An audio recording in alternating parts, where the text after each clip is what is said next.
Maayos naman ang operasyon namin dito. Kaya lang, ilang araw nang may dumarating dito, galing DNR. Pupumilit silang pumasok dito para mag-inspeksyon. Pero syempre, di namin sila pinapapasok. Magpapadagdag ako ng mga gwardya at siguraduhin walang makakapasok. Boss, nandiyan na naman sila. Kasama pa yung head. Talagang hindi ako titigilan ng mga yan. Sige. Ito na nga sila. Ano sa atin? May problema ba? Nag-i-inspection lang kami dahil nakatanggap kami ng balita na may illegal logging sa area. Illegal logging. Private property ito. Pwede namin gawin kahit anong gusto namin gawin. Kahit na, kailangan nyo pa rin ng permit bago pumutol ang puno rito. At wala kayo nun. Kaya may karapatan kami pumasok para makita kung may nilibag nga kayong mga batas. Ah.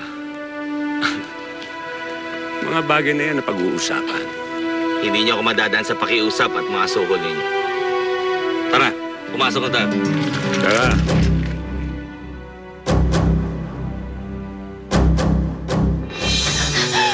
Mama, tulungan niyo po ako! Hoy! Hanggang ngayon, ikaw pa rin ang iniibig ko.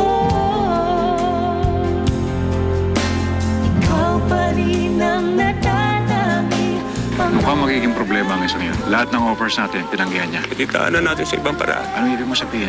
Sabi ko sa'yo, Bochi, pag nawawala to si Martin, ibig sabihin niya, dumating na to si Lailani. Para sa may ensayong yun? Sasali ka?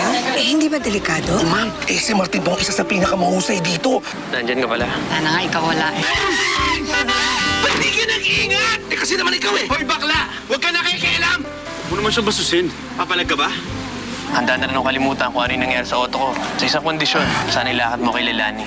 Okay lang ba kung mayaya ka sa isang date? Ilan? Kaysa na ni Louie. Ano? Gusto mo talaga makipag-date ako kay Louie? hanggang